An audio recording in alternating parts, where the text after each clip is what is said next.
નમસ્કાર મિત્રો, સ્વાગત છે તમારું મારી YouTube channel Mehul Mavani education and culture.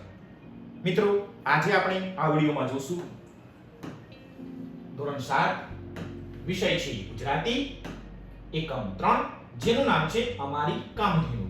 આ એકમના સ્વાધ્યાયના પ્રશ્ન નંબર 9 થી 12, 9 થી 13 મિત્રો આપણે આ વિડિયોમાં ચર્ચા કરીશું.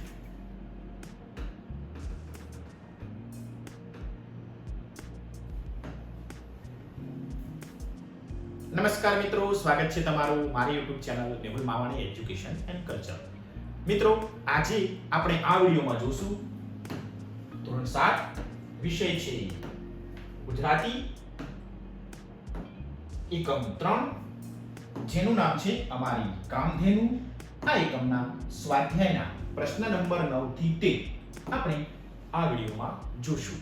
મિત્રો, અગાઉ આ જ એકમના શબ્દાર્થ, શબ્દ સમૂહો અને જોડે જોડે પ્રશ્ન નંબર 1 થી 4 અને પ્રશ્ન નંબર 5 થી 8 આ તમામ વિડિયો આ ચેનલ ઉપર અપલોડ કરેલા છે. આ સિવાય તમામ એકમોના તમામ વિષયોના સ્વાધ્યાય, અભ્યાસ, સ્વાધ્યાય પોથીના પ્રશ્નો પણ મિત્રો આપણે આપણી ચેનલ ઉપર અપલોડ કરેલા છે. તમારે તેનો અભ્યાસ કરવો હોય તો તમે ચેનલ પેજ ઉપર જઈ અને તે વિડિયોને જોઈ શકો છો. ત્યારે આપણે જોશું અમારી કામધેનુ એકમના સ્વાધ્યાયના પ્રશ્ન નંબર 9 થી 13. તો મિત્રો, આ જે એકમ છે અમારી કામધેનુ, તેમાં લેખક ચંદ્રકાંત પંડ્યાએ એમનું પુસ્તક છે 12મો ભીખુ, તેમાં આપણી આ જે એકમ છે અમારી કામધેનુ તેનું સુંદર મજાનું વર્ણન કરેલું છે. તેમના ઘરે જે બોડી ગાય હોય છે એ એમના જીવનમાં, એમના પરિવારમાં અને ગામ લોકોમાં તેનું કેટલું મહત્વ છે તેનું સુંદર મજાની વાત લેખકે અહીં રજૂ કરી છે. એ તમે શીખ્યા હશો, જાણી હશે અને સમજ્યું હશે. તો હવે જોઈએ પ્રશ્ન નંબર 9 થી 13. તો મિત્રો, આગળનો જે પ્રશ્ન છે પ્રશ્ન નંબર 9 તે આ પ્રમાણે છે. તમારા પાઠ્યપુસ્તકમાં તમને આ રીતનો એક સુંદર મજાનો કોઠો આપેલો હશે. તેમાં તમને સૂચના આપી છે અ, બ અને ક માંથી વાક્યના અંશ લઈ અર્થસભર વાક્ય બનાવો. તો મિત્રો, તમે એકમને શીખ્યા હશો, જાણ્યું હશે અને સમજ્યા હશો. તો આ અ વિભાગ, બ વિભાગ અને ક વિભાગમાંથી વાક્યના અંશો લઈ લઈને અર્થસભર વાક્ય બનાવી શકીએ છીએ. કેવી રીતના બનાવશું તે જોઈએ. તો મિત્રો, ઉત્તરને આપણે આ પ્રમાણે લખીશું. અહીં 1 નંબર ઉપર અ વિભાગનું પહેલું વાક્ય છે બોડી ગાય. તો હવે આપણે આમાંથી શબ્દ પસંદ કરવાનો છે. તો પસંદ કરીશું 2 નંબર વાળું વાક્ય કુટુંબની. ક વિભાગમાંથી આપણે લઈશું પહેલું વાક્ય કામધેનુ હતી. બોડી ગાય કુટુંબની કામધેનુ હતી. તો આપણે અહીં પહેલું વાક્ય આ પ્રમાણે લખીશું બોડી ગાય કુટુંબની કામધેનુ હતી. ડન. હવે તમને બાકીના વાક્યાંશો લઈ લઈને આ પ્રમાણે વાક્ય બનાવતા જઈશું. તો હવે બીજું જોઈએ બોડી ગાયનું. અહીં 2 નંબર ઉપર છે તો બ વિભાગમાંથી પસંદ કરીશું છાણ. 2 નંબર બોડી ગાયનું છાણ. અહીંયા પણ આપણે 2 નંબર પસંદ કરીશું સારા નરસા પ્રસંગે લઈ જતા. બોડીનું છાણ સારા નરસા પ્રસંગે લઈ જતા. તો આપણે અહીં બીજું વાક્ય લખીશું બોડીનું છાણ સારા નરસા પ્રસંગે લઈ જતા. હવે ત્રીજું વાક્ય પીપળો. ત્રીજું વાક્ય છે પીપળો. તો અહીં પસંદ કરીશું આપણે બ વિભાગનું પહેલું વાક્ય પીપળો આજે બોડી પીપળો કહેવાય છે. 3 નંબર. હવે આ 3 નંબરને આપણે ભેગા કરી દઈએ એટલે આપણું વાક્ય બની જશે પીપળો આજે બોડી પીપળો કહેવાય છે. હવે જોઈએ ત્રીજું વાક્ય પૂરું કર્યું. હવે ચોથું વાક્ય જોઈએ ખરી પરીક્ષા. આમાંથી પસંદ કરીશું 5મા નંબરનું વાક્ય ખરી પરીક્ષા સમયે બોડી અમારા લોકોનો સહારો. આ વાક્ય ચોથું. હવે આ 4 નંબર વાળા વાક્યો આપણે ભેગા કરી દઈએ.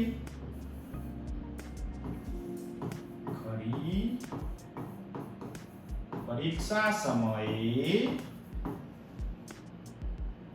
પરીક્ષા સમયે બોડી અમારા લોકોનો સહારો. ડન. હવે જોઈએ 5મું વાક્ય. આખું શરીર 5 નંબર ફૂલી ગયું ને. 5 નંબર આખરે તે મરી ગઈ. તો 5મા નંબર વાક્ય આ પ્રમાણે લખીશું. આખું શરીર બીજા નંબરમાંથી ફૂલી ગયું.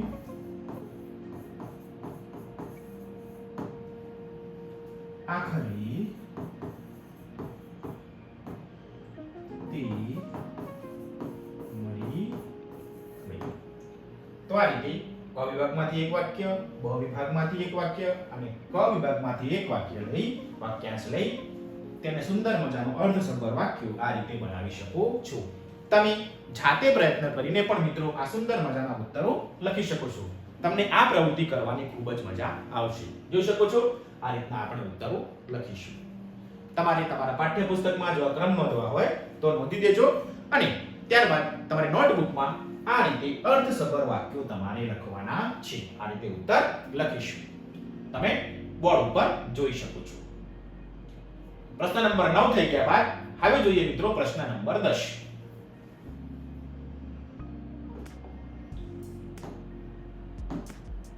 પ્રશ્ન 10 મિત્રો આપણને આ રીતે આપેલો છે તમારા પાઠ્યપુસ્તકમાં. ગઈકાલેની જગ્યાએ આવતીકાલે લખી નીચેનો ફકરો યોગ્ય ફેરફાર કરી ફરીથી લખો. પછી સાથે બંને ફકરાનું વાંચન કરો. જોડીમાં મિત્રો આ કાર્ય કરવાનું છે. મિત્રો અહીં જે ફકરો આપ્યો છે તમારા પાઠ્યપુસ્તકમાં એ ગઈકાલનો છે, મતલબ કે ભૂતકાળનો છે. આપણે આ જ ફકરાને વર્તમાન કાળમાં નહીં પરંતુ આવતીકાલે એટલે કે ભવિષ્ય કાળમાં ફેરવીને લખવાનો છે. તો જોઈએ ઉત્તર કેવી રીતે લખીશું. આપણે ફકરાને સમજતા જઈએ, એક એક વાક્યને સમજતા જઈએ અને તેને ભવિષ્યકાળમાં લખતા જઈએ. ગઈકાલે પપ્પા મને ફરવા લઈ ગયા હતા. ગઈકાલે એટલે ભૂતકાળ. હવે આવતીકાલે કરવું હોય તો આવતીકાલે પપ્પા મને ફરવા લઈ જશે. આવતીકાલે પપ્પા મને ફરવા લઈ જશે. વાક્ય પૂરું. બીજું વાક્ય. પપ્પાએ મને આઈસ્ક્રીમ ખવડાવ્યો હતો. હવે આપણે આ જ વાક્યને ભવિષ્યકાળમાં લખવાનું છે. પપ્પા મને આઈસ્ક્રીમ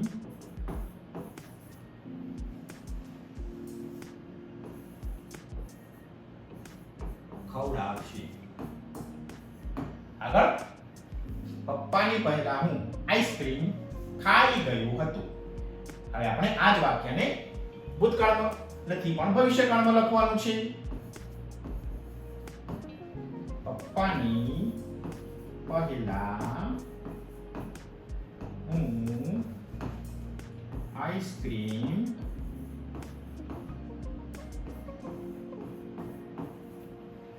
ખાઈ ગયો હતો. તો ખાઈ જઈશ.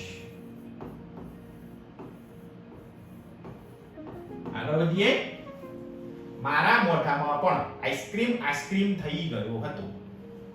આ વાક્યને આપણે ભવિષ્યકાળમાં મારા મોઢામાં મોઢા પર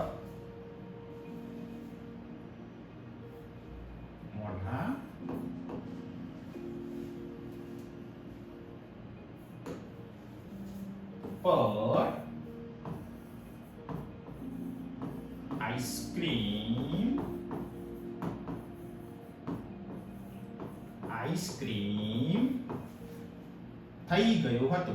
તો આપણે લખીશું થઈ જશે. આગળ. તેથી પપ્પા ખડખડાટ હસી પડ્યા હતા. તો આપણે લખશું તેથી પપ્પા ખડખડાટ હસી પડ્યા હતા નહીં, પણ પડશે. કેમ કે આપણે ભવિષ્યકાળમાં વાક્ય લખવાનું છે. ઉપરનું વાક્ય આખું ભૂતકાળમાં અને નીચેનું વાક્ય આપણે ભવિષ્યકાળમાં લખ્યું. આવતીકાલે પપ્પા મને ફરવા લઈ જશે. પપ્પા મને આઈસ્ક્રીમ ખવડાવશે. પપ્પાની પહેલા હું આઈસ્ક્રીમ ખાઈ જઈશ. મારા મોઢા પર આઈસ્ક્રીમ થઈ જશે. તેથી પપ્પા ખડખડાટ હસી પડશે. ઉપરના ફકરાનું આપણે નીચે ભવિષ્યકાળમાં લખ્યું, એટલે કે ગઈકાલના ફકરાનું આવતીકાલના ફકરામાં વર્ણન કર્યું. તો આ રીતે તમે પણ આ કામ કરજો મિત્રો. તમારા શિક્ષકની મદદથી અથવા તમારા મિત્ર જોડે જોડી કાર્યમાં તમે આ કરશો તો તમને લખવાની ખૂબ મજા આવશે. જોડે જોડે થોડું હાસ્ય પણ થશે, કેમ કે હતો, છે, થશે, એટલે કે ભૂતકાળનું ભવિષ્યકાળ પણ થઈ જશે, ભવિષ્યકાળનું વર્તમાન કાળ પણ થઈ જશે. આ રીતે આપણે ધીરે ધીરે કોઈ પણ કાળમાં વાક્ય લખવું હોય તો લખી શકીશું. પ્રેક્ટિસ કરીશું, મહાવરો કરીશું તો ઉત્તર લખી શકીશું. હવે આગળ વધીએ, નવો પ્રશ્ન જોઈએ. તો મિત્રો આ રીતે ઉત્તર લખીશું. મિત્રો હવે જોઈએ પ્રશ્ન નંબર 11. પ્રશ્ન નંબર 11 છે મિત્રો, જેની આપણને સૂચના આપી છે પ્રશ્નોના જવાબ લખો. મિત્રો અહીં કેટલાક પ્રશ્નો આપ્યા છે, તે આપણે એકમના આધારે સમજીને લખવાના છે. જોઈએ તો પ્રશ્ન પહેલો છે મિત્રો, લેખકે બોડી ગાયને એમની કામધેનુ તરીકે શા માટે ઓળખાવી હશે? તો જોઈએ ઉત્તર. લેખકના બાપુજીના અવસાન પછી બોડી ગાય અને ભેંસ તેમના પરિવારનું ગુજરાનનું એકમાત્ર સાધન હતી. ભેંસ વર્ષના આંતરે મરી ગઈ હતી. બીજી ભેંસ ખરીદવાની આર્થિક સ્થિતિ ન હતી. ખેતર વેચાઈ ગયા પછી બોડી ગાય ઉપર જ લેખકનું કુટુંબ નભતું હતું. તેના દૂધને વેચીને મહિને 25 રૂપિયા આવતા હતા. સોમવારીના એ સમયમાં આ રકમથી પરિવારનું ગુજરાન ચાલતું હોવાથી લેખકે બોડી ગાયને તેમની કામધેનુ તરીકે ઓળખાવી હશે. તો મિત્રો આ રીતે આપણે આ પ્રશ્નને લખી શકીએ. હવે આગળ વધીએ, પ્રશ્ન નંબર 9 જોઈએ. પ્રશ્ન 2 છે મિત્રો, ઘરના બધા ગાયની શી સંભાળ રાખતા હતા? આપણે એકમ વાંચ્યું, જોયું, સમજ્યું. તો તેમાં જે ઘરના સભ્યો હતા તે બોડી ગાયની કેવી રીતે કાળજી રાખતા હતા? તો મિત્રો ઉત્તર આ પ્રમાણે લખીશું. ઘરના બધા બોડી ગાયને સ્વજનની જેમ ચાહતા હતા.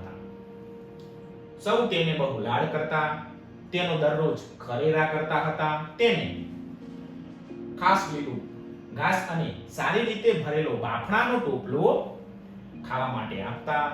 ગાયને નિયમિત નવડાવીને ચોખ્ખી રાખતા. ગાયને આમે ચોખ્ખાઈ જ ગમે.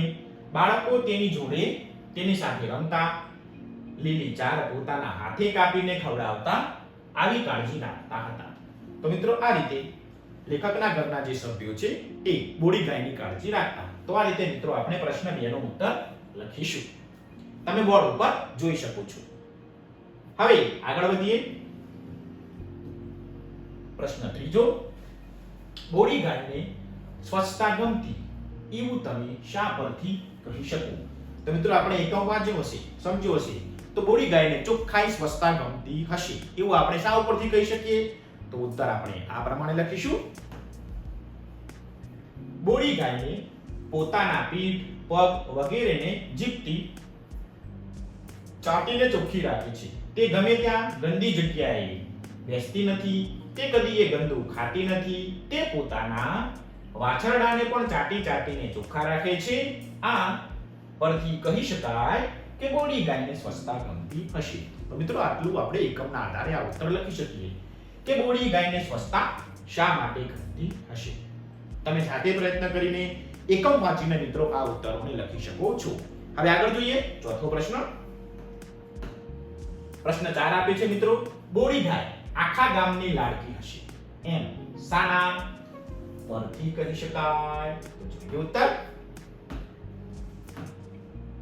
બોડી ગાયને ગામના લોકો બહુ માન આપી. બોડી ગાય ગોવાળામાં જાય ત્યારે શ્રદ્ધાળુ લોકો તેના માથે હાથ મૂકી આશકા એટલે મિત્રો સોગંદ લે અથવા બાધા રાખી. વારે તહેવારે સ્ત્રીઓ અને કુમારિકાઓ તેનું પૂજન કરે. સંક્રાંતિ એટલે કે મકર સંક્રાંતિના દિવસે લોકો તેને ઘૂઘરી ખવડાવે. સારા નરસા પ્રસંગે લોકો બોડી ગાયના છાણ મૂત્ર લઈ જાય. આ પરથી કહી શકાય કે બોડી ગાય આખા ગામની લાડકી હશે. તો મિત્રો આ રીતે આપણે આ પ્રશ્નનો ઉત્તર લખી શકીએ છીએ.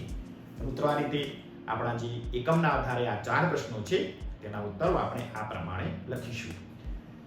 હવે આગળ વધીએ, નવો પ્રશ્ન જોઈએ. મિત્રો ત્યારબાદ પ્રશ્ન છે પ્રશ્ન નંબર 12, જેમાં આપણને સૂચના આપી છે આપેલા મુદ્દાઓનો ઉપયોગ કરી મારો પ્રિય ઝાડ વિશે તમારે લખવાનું છે. તો મિત્રો તમને ઘણા બધા મુદ્દા આપ્યા છે ઝાડના, તો તમને જે ઝાડ ગમતું હોય તેના ઉપરથી તમારે મુદ્દા લખવાના છે. તો જોઈએ કયા કયા મુદ્દા આપેલા છે. તો મિત્રો આપણને પ્રિય ઝાડ, પ્રિય હોવાનું કારણ, તેની આગવી વિશેષતા, તેનાથી થતા લાભ, એના ફળ અને ફૂલ. આટલા મુદ્દા આપણને એકમમાં આપેલા છે. આટલા મુદ્દાનો અભ્યાસ કરી તમને જે ઝાડ વધારે ગમતું હોય તેના વિશે લખવાનું છે. અહીં જે ઉત્તર છે તે માત્ર નમૂના રૂપ છે. તો જોઈએ ઉત્તર. મિત્રો અહીં આંબા વિશે લખેલું છે. એમ તમને જેના ઝાડ વિશે લખવું હોય, તમારા ઘર આંગણાનું તમને જે ગમતું ઝાડ હોય તેના વિશે તમે લખજો, પરંતુ આપણે ઉપરના મુદ્દાઓને ધ્યાને રાખીને લખીશું. તો જોઈએ, આંબો મારું પ્રિય ઝાડ છે. આંબો આપણું રાજ્યનું વૃક્ષ છે. તેનું ફળ કેરી ફળોનો રાજા છે, માટે મને આ ઝાડ વધુ પ્રિય છે. આંબાનું ઝાડ ખૂબ જ ઉપયોગી છે. આંબો મોટે ભાગે દરેક જગ્યાએ જોવા મળે છે. આંબાનું ફળ કેરી ખૂબ જ ઉપયોગી છે. તે કાચી કે પાકી બંને ખાવામાં ઉપયોગી છે. તેના ગોટલા મુખવાસ તરીકે ખવાય છે. તેના પાનનું તોરણ બને છે અને પૂજામાં પણ તેના પાન વપરાય છે. તો મિત્રો આ છે આંબાની વિશેષતા, તેના ફળ, તેના ફૂલની વિશેષતા. તો મિત્રો અહીં આંબા વિશે નોંધેલું છે. એમ તમે હવે તમને જે ઝાડ ગમતું હોય, આંબો ગમતો હોય, આંબલી, વડ, પીપળો, તુલસી, જે ઝાડ તમને ગમતું હોય તેના વિશે તમે અહીં આ રીતે નોંધી શકો છો. તો પ્રશ્ન 12 નો ઉત્તર મિત્રો આ રીતે લખવાનો છે. હવે જોઈએ આગળ પ્રશ્ન નંબર 13. પ્રશ્ન 13 છે મિત્રો, તેની સૂચના છે મોટેથી વાંચો, સમજો, પછી ગુજરાતીમાં અર્થ કહો. મિત્રો અહીં આપણને એક અંગ્રેજી નાનો ફકરો આપેલો છે, તેને આપણે વાંચવાનો છે, ત્યારબાદ તેનો ગુજરાતી અર્થ પણ લખવાનો છે. મિત્રો અંગ્રેજીમાં આ રીતે તમને એક સુંદર મજાનો ફકરો આપેલો છે. આપણે સૌપ્રથમ તેને વાંચી લઈએ. મિત્રો આ જે અંગ્રેજીમાં જે પેરેગ્રાફ છે, ફકરો છે, તે ગાય વિશે છે. તેનો ઉચ્ચાર આપણે પહેલા સમજી લઈએ. The cow is a domestic animal. It is found worldwide in various size, shapes and colors. The cow is a gentle and friendly animal. The cow's milk is a rich source of high quality. તો મિત્રો આટલો જે ફકરો છે અંગ્રેજીમાં તે આપણને ગાયના મહત્વ વિશે સમજાવેલું છે. હવે આપણે તેનો ગુજરાતી અર્થ સમજી લઈએ. તો આ રીતે મિત્રો ઉત્તર થશે. ગાય એ પાલતુ પ્રાણી છે. તે વિવિધ આકાર, કદ અને રંગમાં વિશ્વભરમાં જોવા મળે છે. ગાય એ પ્રેમાળ અને મળતાવડું પ્રાણી છે. ગાયનું દૂધ ઊંચી ગુણવત્તાવાળું હોય છે. તો મિત્રો ઉપર અંગ્રેજી પેરેગ્રાફ છે, નીચે આપણે તેનું ગુજરાતી ભાષાંતર કરેલું છે. તમે બંને ફકરાને વ્યવસ્થિત સમજી શકો છો. તમારા શિક્ષકની મદદથી તમે ગાય વિશે હજી પણ ઘણું બધું જાણી શકો છો. તો મિત્રો આ રીતે આપણું જે સ્વાધ્યાય છે તેના પ્રશ્ન નંબર 9 થી 13 આપણે અહીં વિગતે વ્યવસ્થિત જોયા. મિત્રો આશા રાખું છું કે તમને આ તમામ પ્રશ્નો વ્યવસ્થિત સમજાઈ ગયા હશે અને મિત્રો તમને આ વિડિયો ગમ્યો હશે. જો મિત્રો તમને આ વિડિયો ગમ્યો હોય તો પ્લીઝ મિત્રો વિડિયોને શેર, લાઈક અને સબસ્ક્રાઇબ કરવાનું ચૂકશો નહીં. અને આવા નવા સ્વાધ્યાયના તમામ વિડિયો જોવા માટે ચેનલ પેજ ઉપર જઈ તમે ઉત્તરો જોઈ શકો છો. તમારો ખૂબ ખૂબ આભાર.